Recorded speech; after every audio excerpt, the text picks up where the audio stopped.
Welcome to the ONS Energy Talks, a podcast where you meet experts on energy, technology, and sustainability.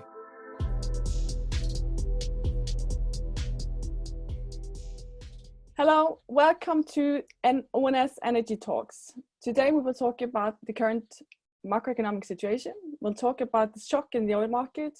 We'll touch on the corona situation and effects on the energy transition. My name is Ingvild Meland. I'm the program director in the ONS Foundation, and today I'll be your host. These are uncertain times, and luckily we have with us someone who reflects and hopefully give us some answers to this situation. So luckily, Eirik Wærness, the Chief Economist and Senior Vice President in Equinor, will help us on this. So welcome, Eirik, and we look forward to this talk. Thank you. Thanks for having me. First thing first, how are you and your family in this situation? How are you coping? Well, I think we're coping reasonably well, working from home now for the third week. Of course, there are things that are a bit unusual around us. We're set up and are able to do a lot of work. We save a lot of time by not traveling. We save a lot of time by not driving back and forth to work. We would like to see friends more and see colleagues more, but we have to cope as best as we can. Our Easter vacation has been cancelled, and then we have time to do other things in the garden and around the house. And we try to get as much exercise and fresh air as possible. And luckily in Stavanger, you get a lot of fresh air once you just move outside. So. I'm glad to hear that. I say to my family that we have no reason to complain. We're all together all the time on top of each other, and we're in good health, and we are still, our business are still running. So luckily we're there. Okay, but moving from family into what kind of the topic of today, we've seen a lot of changes, dramatic changes in the global macroeconomic situation. How would you explain what's happening and why have we come where we are? Well, we're hit by what we in economics would call a perfect storm here on the macroeconomic side. We have a dramatic reduction in economic activity caused by the virus, and in particular by our attempts at slowing down the virus. So the macroeconomic policies and of course all the restrictions around that leads to a massive reduction in demand for all kinds of goods and services. And at the same time, we're in the oil market, we're hit by a double whammy because the main oil producers decided not to cooperate anymore and flush the market with as much oil as they can just a few weeks back, in a situation where oil demand is rapidly declining and basically crashing. Hardly anybody flies anymore. That means that the demand for jet fuel is falling like a stone. And flushing the market with a lot of oil, and then in such a situation, of course, creates a massive challenge, crash in prices and big challenges for the whole logistical value chain or supply chain in the oil market in particular. And that happens at the same time as the gas market was already very weak, with the surplus LNG flows into Europe. And then on top of that, in any given country, you then do massive restrictions on your sheltered economic activity, the parts of the economy that is not affected by the global markets, restaurants, services, hairdressers, tattoo salons, nail salons, any kind of service is now basically stopped because of the virus. So it's a really, really big challenge.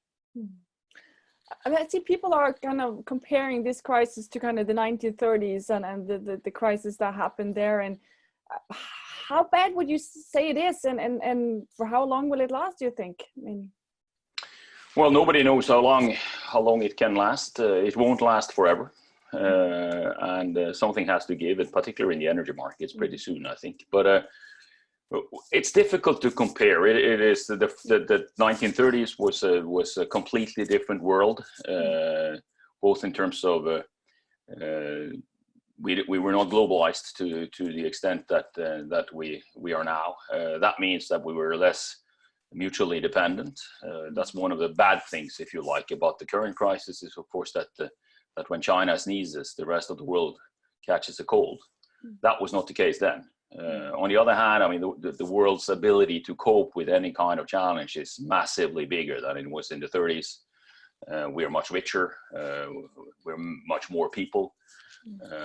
We're much healthier to start with. But then, it's not a financial crisis. This is a real economic shock. So that could lead us into a financial crisis unless we handle it properly. So we still have banks that are operating. The stock markets are functioning. So there are market signals here about where to put your money, if you like. That was not the case in the 30s. On the other hand, the lack of demand for labor, which is extremely visible in the labor-intensive service sectors that are now very large parts of the global economies, because the rest of the economy has become extremely capital intensive. Not that many people work in the manufacturing sectors in the modern economies anymore. So when you then reduce the demand for labor, getting that back up through traditional fiscal policies like subsidizing infrastructure investments, like they did in the 30s, building roads, building dams, building airports is what we could have done now, but that's not very labor intensive. So it's not easy to see where can you increase the activity level that gives people their jobs back until we can start operating again like we did, and start traveling and start going to restaurants and start going to musicals and football matches.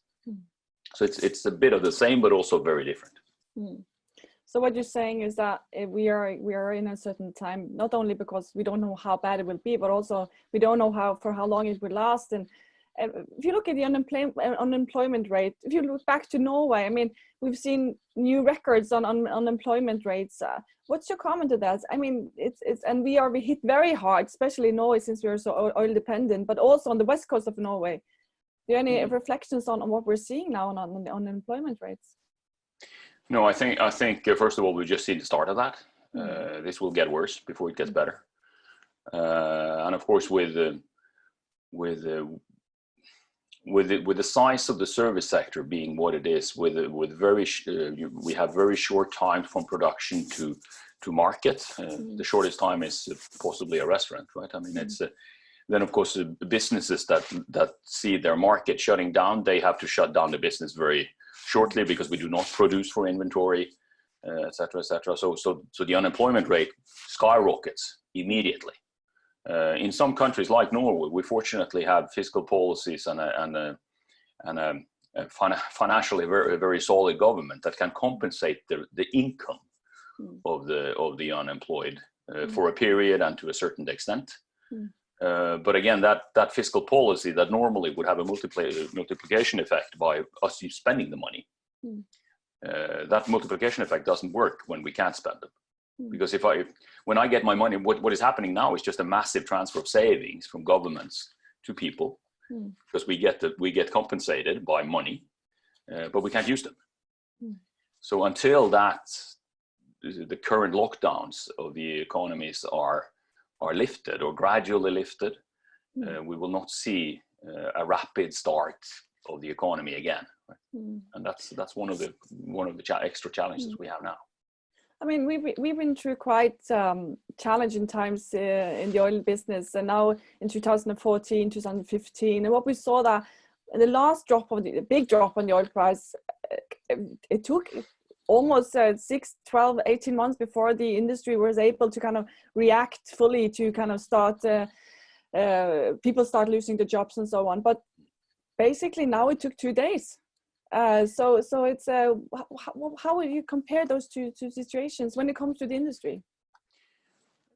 Yeah, it's well, I guess that it's a different type of shock. So you get more quick reactions in parts of the industry. I work for a company that is still thinking.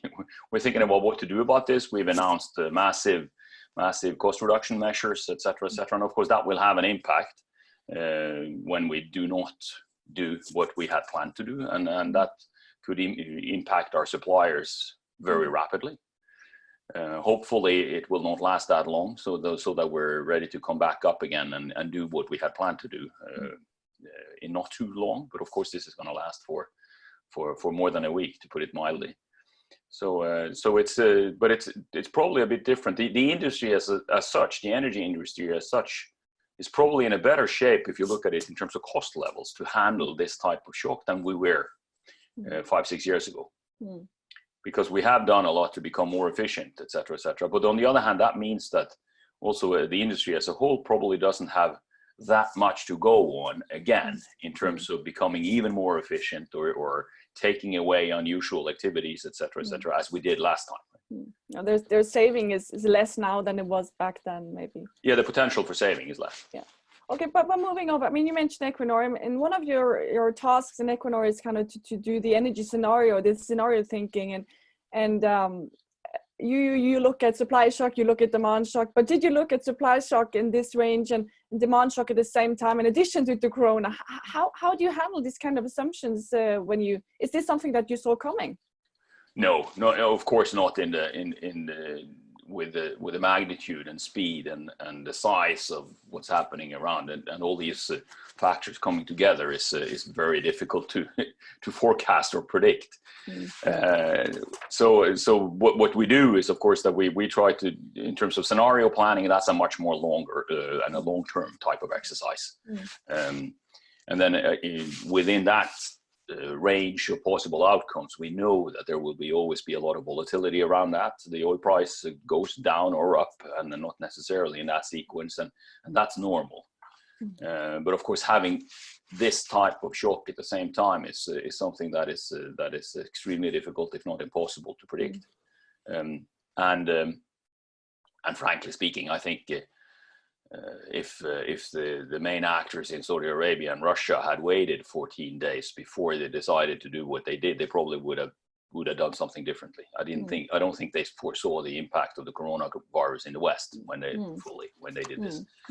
So, and then what you do as a business is, of course, that you prepare as much as you can for any kind of shock. You can't predict which one it is. There's always going to be a black swan or two that comes your way.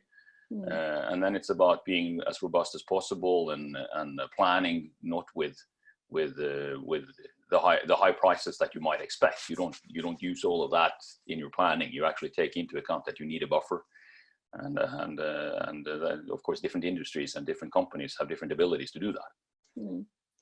I mean, so let's move over then to kind of the oil market, because you say in your long-term planning, you kind of we are always interested in what the oil price will be next week, but normally you need to do the long-term planning. And as we mentioned, you experienced both a shock in the kind of the demand side, because the kind of is taken away from the market because of the corona, but still you also saw this supply shock coming from OPEC. And how would you explain the situation on OPEC from us who's not following their inside thinking every day? How would you explain what's happening with OPEC, and why did they do in Russia and Saudi? And what's your thought on it?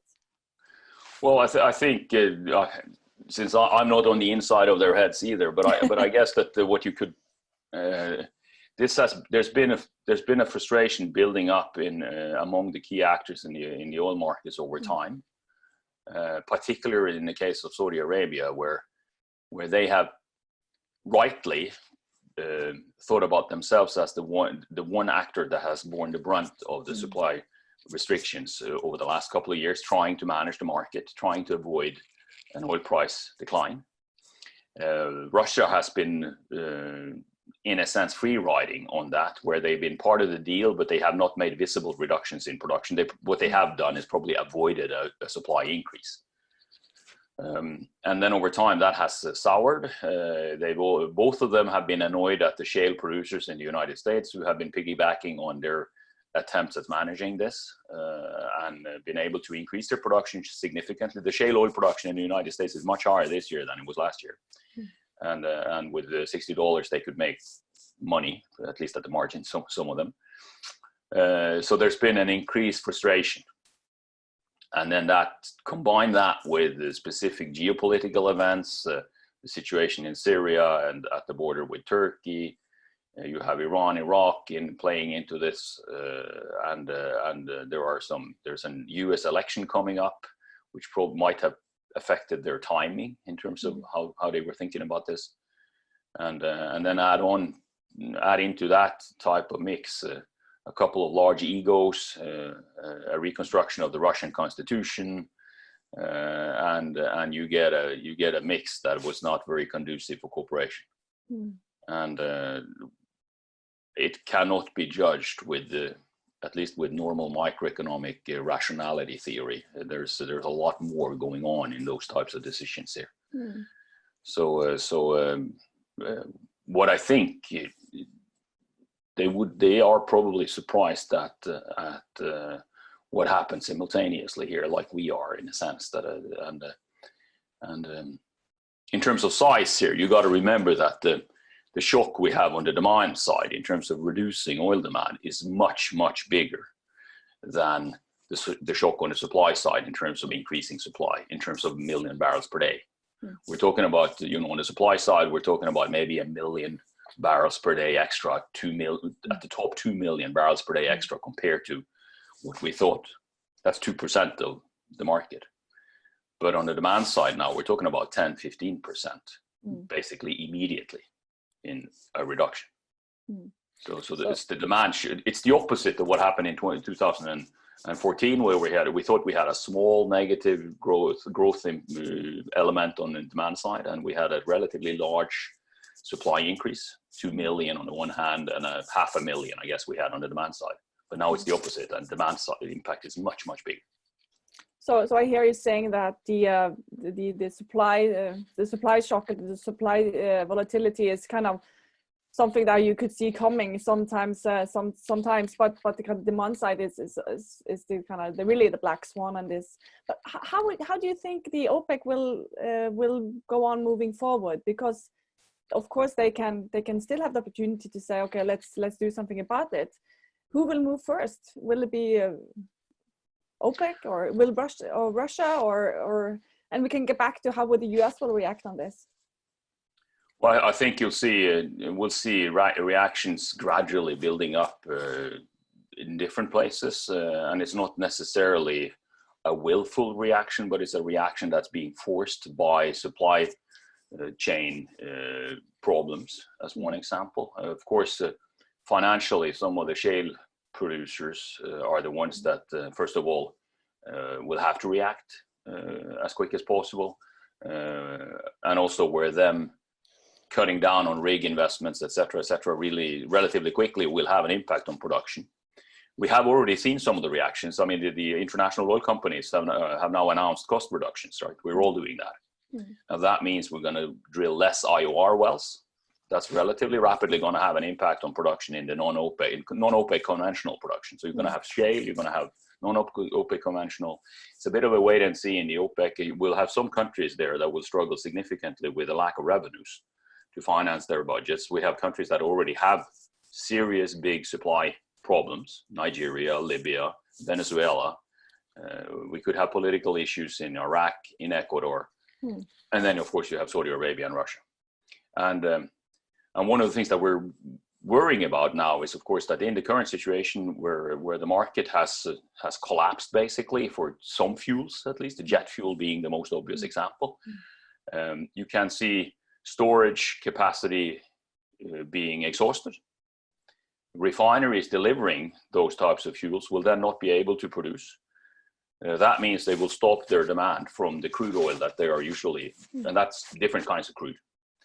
And you can have production shut-ins because there simply might not be enough storage around. So, and currently, of course, the market price is such that we're running for floating storage capacity in the market, and the price structure allows us to do that as a market. But of course, if the shipping rates and the crude rate, the tanker rates come significantly up, then that becomes a cash issue whether you want to do it or not. So just going into the storage situation, because we all hear that storage are filling up, and so what would be the implications if actually you reach max capacity? Will you go to stop of production, or have you seen that before historically? it's probably happened before, but to a small extent. First of all, we do not know completely all the storage capacity globally. There is some strategic storage around that we are not complete. There's a bit of uncertain data, even though the data are getting much better by satellites, etc., etc. But there is quite a bit of floating storage. I mean, a crude tanker that goes from the Atlantic basin to Asia is basically a storage until it arrives, right? So there is some capacity there, but of course, once any kind of outlet is unavailable, then production along that kind of chain will have to stop at some point, and ultimately you end up in the upstream part of that. And that might affect some kinds of crudes, or some kinds of geographies, or some kinds of refineries or petrochemical factories more than others, or sooner than others. And at the margin, then of course the next barrel of oil becomes of little value. Right? So for us, I mean, I read that as for us as being a very oil dependent and very oily economy. So even if we get this corona situation sorted out, the economy starts running, the growth rates goes up, the oil demand will still be influenced for a very long time, because for how long, for how much storage do we have globally? I mean, for how long can we just run on storage and before we start getting some more pressure, demand pressure on the oil price? Well, we can't do that very long. We're going to, I mean, unless the balance starts to correct, and then the most obvious example is that there is some correction on the supply side in the current situation, because it's going to take a while before demand global demand starts to come back. We might drive more this summer because we're not going to fly that much, right? I mean, we're heading into driving season, so we might get some help. Logistics might come back when China starts to manufacture goods again and come back up. We're going to have demand for diesel. We're going to have demand for feedstock into the manufacturing, etc., etc. We need energy there, given that they can deliver their products to the global market, which is a bit uncertain at the moment. But something will have to give on the supply side, and then you'll get a correction mechanism that doesn't send the price further down for a very long period. But of course, you're going to have a lot of volatility around this anyway. So, and then of course, getting in the Norwegian case, one of the big problems now is that half our economy is a sheltered economy, not participating in the international market, not necessarily affected directly by international markets, and we've shut that down too. So when we open that, we get more growth, hopefully, and then hopefully people will still demand our fish, and we're able to fly it to our customers. If we are not, then we're going to have trouble in that sector as well. And then gradually starts to get the economy back up, working again, and then hopefully that will come with the oil prices that are gradually coming to come up again. Oil and gas prices, I should say. Gas is also important here. No, of course we're extremely an open economy, like any small economy in the world, and we are dependent on a few globally traded goods, and that's the risk of this. The fantastic thing about it is, of course, that we've used our dependence in periods of higher oil prices to get the world's largest sovereign wealth fund. We have the world's richest government. We have a social security system that works better than any other country. We have a population that is reasonably spread out as well. So social distancing is much easier in Norway than in many other countries. So as a whole, as a country, we're probably one of the countries that are best equipped to handle also the corona crisis, if you look at it from sort of a bit from the outside. And we're not the ones that are least privileged in the world in this situation, to put it mildly. No, it's still the way that the ones who set up the sovereign fund was still my heroes. So it's but just probably could dig into the renewables and energy transition space. It's just going back to kind of the big oil market situation. What do you think will happen kind of on the totality? US, Russia, Saudi Arabia. What action will they take going forward, do you think? I mean, I heard rumors about an OPEC meeting in June or something like that. What do you think what can we expect going forward? Do you think they will change their strategy? They will have to. someone or all will have to change their strategy relatively soon. And I think a lot of things are going on at the moment. Some people are probably flying still between Moscow, Riyadh, and Washington, and or at least talking on the media that we're talking on now. So things are happening, but it's a bit of a chicken and egg, who gives in first. It's obviously extremely costly for a lot of players here. The dilemma, of course, is that in the case of Russia and in particular in Saudi Arabia, this is the same player that actually decides the foreign policy. It's the government. But in the United States, it's not. That's a series of independent companies that will have to act and react. So it's a bit of a different game. But of course, bleeding money is something you can do for a while, but not for a long time. And some strategy will have to change. Also, we shouldn't exclude. I mean, it's not only small players that could experience problems in getting your products to the market. It could be also some of the big players, and of course that would also, then they will have to change strategy. So, but it can still this can still last for a while. I guess.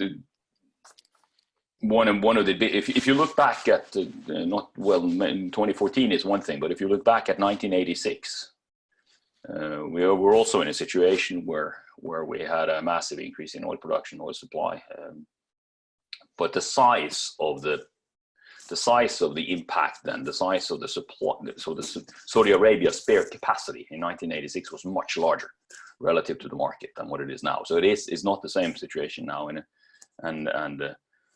whether they can actually produce what they've said they will produce for a long period in the current situation is very uncertain.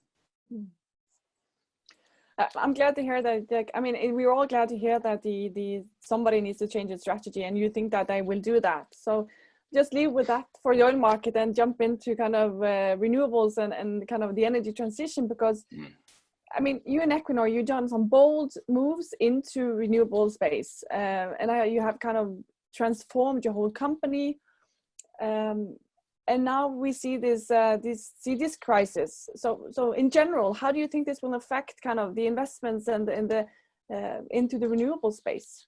Just in general, let's start there first. Well, on a general basis, first of all, for the investments that are supposed to be undertaken by the oil and gas companies, and that's quite a bit, but we're not the only ones that are investing in this space. But the investments coming out of the oil and gas companies will probably be affected negatively in the short term, if you look at it on a general basis, because of it's the same type of cash flow. It's the same companies that will have to make these investments, and when our cash flow dries up, like it will do, and since we are extremely oil and gas dependent, there will be less money available for all kinds of investments and activities. So that being said, the transition towards renewables, towards low carbon solutions, that trend doesn't stop with this. But the uncertainty, I mean, what we visibly see now is, of course, that the markets are uncertain. We don't know the markets for renewables in the future, whether we're talking about electricity prices or we're talking about people's willingness to pay for carbon capture and storage. So we will live with market uncertainty there as well. Hopefully, some of the mitigating measures that governments are putting in place, both in Europe and elsewhere, to fight the negative impacts of the coronavirus, hopefully some of that will go to continue to stimulate these types of investments. But governments do not have infinite coffers either. But there will be, and they will get much less revenues. They will get less tax revenues, and they will increase their debt levels. For those parts of where you can kickstart activity, where you can build a factory, whether it's a battery factory or whatever it is, where you can, and where it also makes sense in terms of actually giving employment to people. The problem here again is that part of this is very capital intensive. Part of this is in the renewable space. We're still talking about pilots. We're talking about R&D activities. This is not scalable manufacturing, with a few exceptions like electrolysis. Or battery factories. So we'll see some of that, but to see sort of a rapid switch as a consequence of this, much more rapid switch, I think that's going to be difficult. But they will go. This energy transition will, of course, go on in a sense. You touch on the governments and the kind of the policymakers, and the one who's going to kind of give their advice is, of course, Fatih Birol in the International Energy Agency. And I heard he recently said something like, how could we use this opportunity to leapfrog into the kind of the renewable development and kind of to get faster into the energy transition? Do you think will clean energy be the winner of the oil price war? No, I don't think it will. First of all, oil has become much more cheaper compared to other alternatives as a consequence of this. So for anybody who, electricity is the winner. And when everybody's working from home, we see the importance of electricity. Do you think 1.3 billion Indians, when they are locked down, can work as we can in the West with these types of equipment? No, they can't. Why not? Not because they don't have computers, but because they don't have an electricity system that operates like ours. So electricity is enormously important.